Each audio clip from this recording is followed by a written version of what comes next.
sejam todos muito bem-vindos para mais um vídeo aqui do canal da STEC, a sua faculdade no YouTube. E hoje falaremos as diferenças e peculiaridades dos sinais analógicos e dos sinais digitais. Então é isso aí, vamos começar. Primeiramente, eu vou falar um pouco da história da fotografia para a gente entender o que é o analógico. Há relatos de que o primeiro teste de uma reprodução de uma captura fotográfica se deu com a construção de uma câmera escura, então uma caixa fechada com orifício para a luz entrar e uma chapa de concreto ou cimento, enfim. Ainda tem indício se isso é verdade ou não, mas não importa a história da fotografia, o que importa é o exemplo, a utilidade do exemplo que eu estou dando. Então tinha uma caixa fechada com concreto e um furo para entrar luz. Onde a luz entrava, ela atingia o concreto e ia aquecendo, e dessa forma ele ia ficando mais duro. Depois de um tempo de processo, foi retirado a caixa e foi raspado toda a parte que ainda estava mole, então ficou só a parte onde a luz incidiu, aí foi passado tinta e pá, foi carimbado. Então a primeira foto, uma das primeiras tentativas de foto, a gente não pode chamar isso de fotografia, enfim, depois a gente entra nos termos técnicos em outro vídeo, mas foi um carimbo gigante.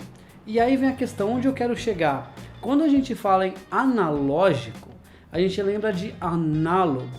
E o que é análogo?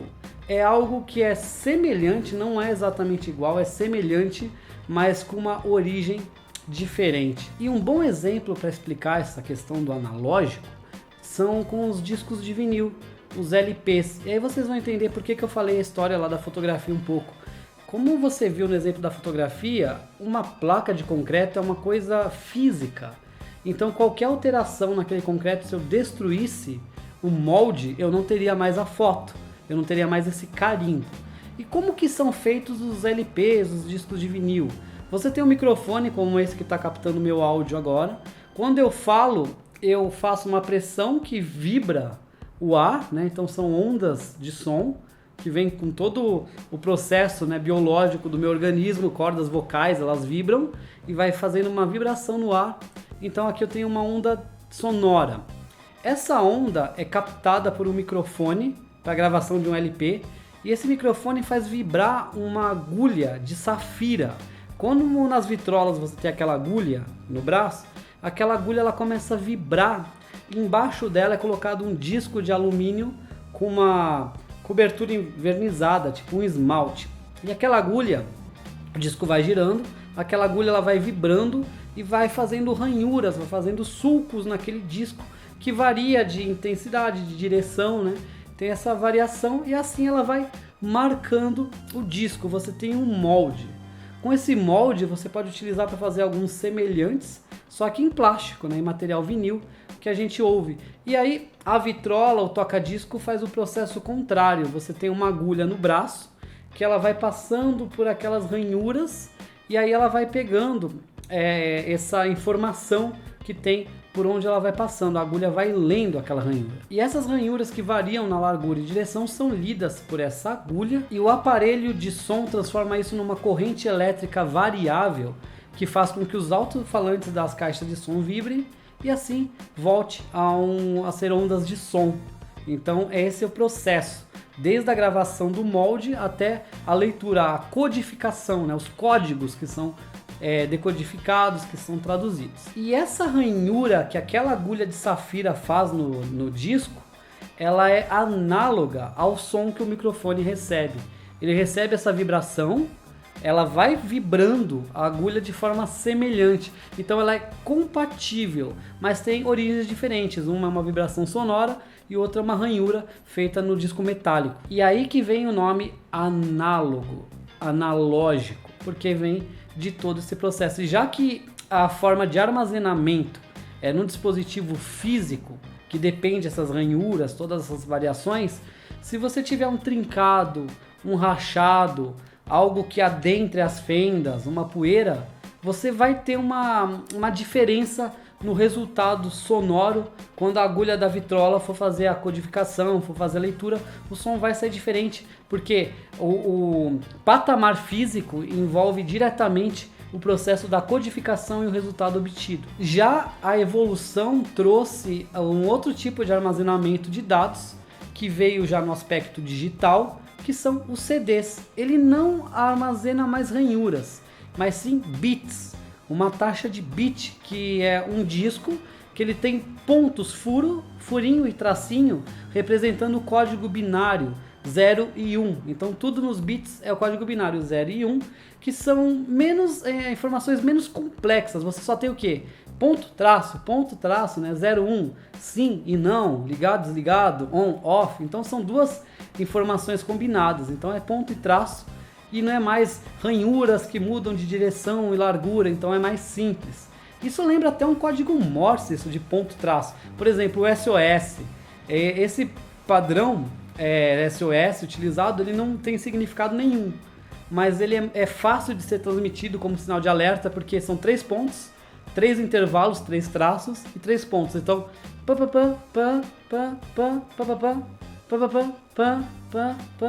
então SOS é muito fácil. Então parece as taxas de bits, né? Antigamente tinha outros códigos de socorro, mas o SOS ele é o mais fácil de ser transmitido, mais rápido, eficiente, e não tem um significado além de socorro, então não dá para confundir. Então por isso que é o SOS. Antigamente era o CQN, se eu não acredito, o CQD, se eu não me engano, mas ele era mais difícil de ser transmitido nos aparelhos de código Morse. Então o CD ele parece um código Morse, é ponto, traço, 0, 1, 0, 1, e muito menos complexo esse tipo de informação digital. E assim a música ela vira bits nesse código, nesse processo. Quanto mais bits você tem, mais é a resolução. Então, por exemplo, na imagem, quando a gente vai para o design, a gente sabe que a menor informação da foto é um pixel. Pixel é a menor unidade da foto, que é o pontinho. Se você pegar uma foto na internet, uma imagem e começar a dar zoom, você vai ver que ela é feita por vários pontinhos coloridos. Esse ponto é um pixel. E aí você tem o padrão de foto bitmap, que é um mapa desses pixels, desses pontos no mapa de bits. Quanto mais pixel você tem, melhor a resolução da foto, como a gente já explicou nas aulas de design. Então vamos supor que eu queira fazer uma curva. Se eu tiver poucos pontos, poucas linhas, a minha curva ela vai ficar parecendo uma escada. Quanto mais pontinhos eu tenho, eles ficam menores, eles ficam com mais densidade de pixels, DPI, dots per inch, pontos por polegada, e aí eu vou ter tantos pontos, eles vão estar tão condensados, ser tão pequeno, que aí eu vou ter tanto pontinho que a linha vai ficar mais suave. Se tiver poucos pontos, ela vai parecer uma escada. Então também dá para fazer essa comparação para a gente pensar nessa questão de quanto mais bit, mais resolução, mais qualidade, tanto de vídeo como áudio, como imagem. O formato digital ele tem uma facilidade muito maior para ser copiado, é fácil você fazer uma cópia de uma música, de um vídeo, tanto é que isso fez a pirataria explodir com o advento do digital. Já o LP, por exemplo, se você quebrasse o molde original, já era. E com o tempo, o molde ia desgastando, você ia ter que fazer outro, porque ele é diretamente associado ao relevo físico do objeto. Então a durabilidade do molde é relativamente baixa. Sem falar que no digital é sempre igual. Se você fizer uma cópia analógica, pode ser que tenha uma poeirinha, uma nuance diferente. É igual quando você vai fazer uma chave. Às vezes o chaveiro tenta copiar a sua chave por um molde e ela vai lá e enrosca, porque faltou lixar. Então a chave seria analógica, a fechadura é algo analógico. Você insere algo físico dentro e gira. Então, conforme você for fazendo cópia da cópia da cópia da cópia, igual um VHS, vai fazendo cópia da cópia, as cópias vão perdendo a qualidade, então tem esse problema analógico. Com o advento do rádio foi colocado, porque é o que a gente falou, o som ele vibra, ele forma uma onda eletromagnética, né? E aí ele volta a ser convertido em som. O advento do rádio nos trouxe uma coisa muito importante, que são os transmissores, ou seja, eles são responsáveis por transmitir. Dessa forma, eles transformam a corrente elétrica em ondas eletromagnéticas. E é uma onda análoga. Essa onda eletromagnética é análoga à voz que está sendo transmitida no microfone. E aí está fazendo uma transmissão de ondas por ar, que você pode modular ela em amplitude de onda, que é sempre a altura de uma crista com a parte inferior da crista oposta da onda. Então pode variar em amplitude, aí temos a rádio AM, ou em frequência, que é o comprimento da onda, né? do início da primeira crista ao final da crista oposta na horizontal, enquanto a amplitude é no vertical. Essa frequência, né, essa rádio FM, ela foi criada para dar um pouco mais de qualidade, resolver o chiado que a rádio AM ela proporcionava. Porque assim, quando você modula na amplitude, pode ter interferência de outras ondas, de outras correntes, e essa interferência pode fazer com que diminua a amplitude, a onda ela fique mais baixa, por assim dizer, e aí você vai ter chiado, vai ter ruído. Já quando você modula a frequência, esse problema não ocorre, mas tem um outro problema que é, dependendo da distância, ser encurtada da onda, a distância o caminho que ela percorre ser encurtado. E aí você pode ter, por exemplo, imagens fantasma na TV, que é quando você tem uma imagem aqui e outra aqui. Sim, quando você modula uma onda pela frequência, além de resolver o problema da rádio FM dos chiados, você ainda consegue mandar imagens pelo ar, não só arquivos ondas de áudio, mas também imagens. Só que daí, em vez de ter um microfone que vai captar a vibração, você tem uma câmera. Ela faz uma leitura da imagem, ela escaneia e transforma em informações de linhas. A câmera vai varrendo a imagem e pegando nos pontos, nas linhas, as informações de brilho e cor. Então é enviada a onda e depois o receptor ele vai fazer a conversão dessas linhas, colocando o padrão de brilho e cor onde eles devem estar. Essas linhas então elas são interpretadas e enviadas, e depois o ponto de brilho e cor ele é posto, então ele é reinterpretado, né, e assim é formada a imagem por linhas. A varredura é feita por linha. Só que com o analógico você consegue mandar só 525 linhas para a resolução da imagem. O digital manda muito mais informação. Por exemplo, as imagens Full HD, que são feitas com 1080 linhas, já é o digital que torna isso possível. O Full HD, o HD também dá 720, hoje tem a resolução 4K, enfim. Além de poder mandar mais informação, o sinal digital ele é mais limpo, por ele ser menos complexo. Você não tem essa variação da amplitude e da frequência de onda. Você manda um mapa de bits, 01, 001, 01, então ele é sempre montado da mesma forma. Como eu disse, isso facilita a cópia. E talvez perca um pouco de valor de colecionador, porque antigamente, tipo, um quadro era aquele quadro, pintava-se a Mona Lisa, ela é única, ela está no Louvre, aí você vai ter que ir até lá para descobrir que na verdade ela é um quadro desse tamanho, né? A Mona Lisa é muito menor do que as pessoas pensam, e é interessante. Então, parece que hoje banalizou um pouco, a tecnologia parece que ela banaliza um pouco a arte. Esse debate se a tecnologia ela banaliza ou divulga a arte, foi sempre debatida ao longo do tempo na comunicação, nas correntes filosóficas, como por exemplo a indústria cultural. Walter Benjamin já era integracionista, ele já defendia que tem uma coisa positiva nessa cópia, democratiza a arte, ele banaliza, mas chega a mais pessoas. Hoje você pode ver a Mona Lisa, por exemplo, no Google, numa revista, você não precisa ir até o Louvre. Até a Lúcia Santaella, referência semiótica, escreveu o livro Por que as artes e as comunicações estão convergindo, que fala sobre essa convergência de uma forma artística com os meios comunicacionais, como que hoje uma propaganda faz apropriação de uma arte para gerar um veículo comunicacional, uma mensagem para o público-alvo, enfim, né?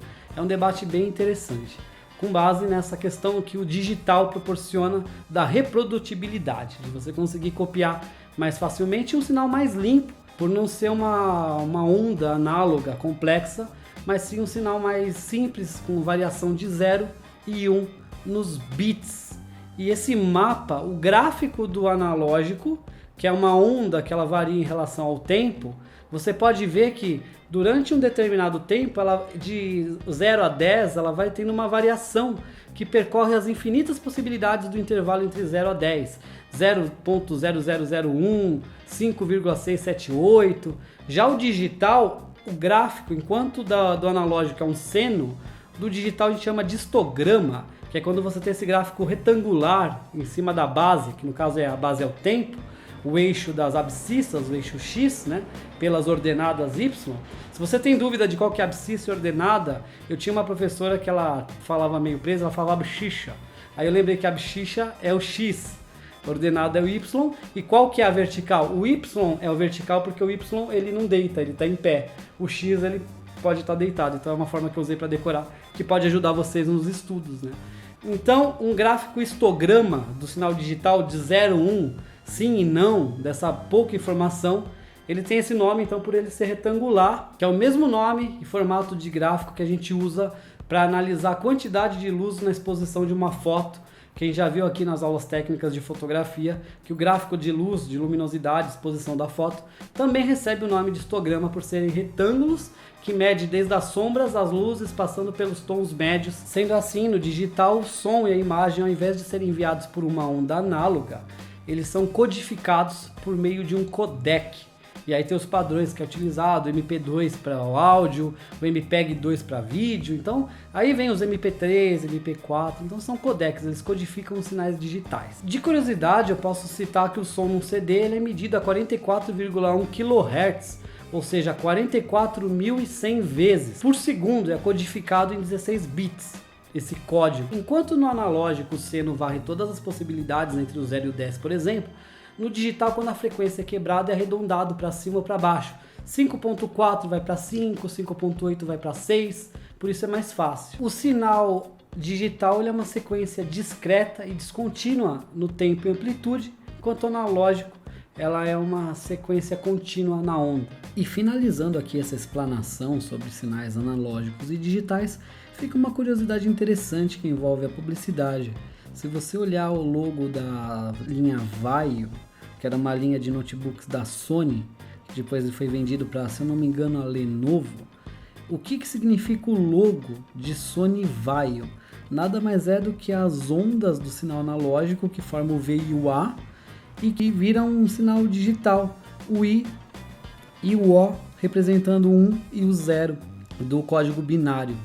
Então Sony Vaio nada mais é do que a onda analógica virando um sinal digital binário. Então é isso aí, turma, esse foi o vídeo de hoje, espero que ele tenha sido útil e interessante, que vocês tenham gostado.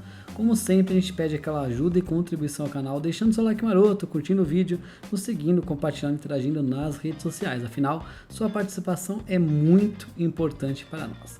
Qualquer dúvida e sugestão, deixe aqui nos comentários que responderemos a todos. Não tem imagem agora porque eu estou gravando esse áudio depois. Esqueci de fazer a despedida, acontece.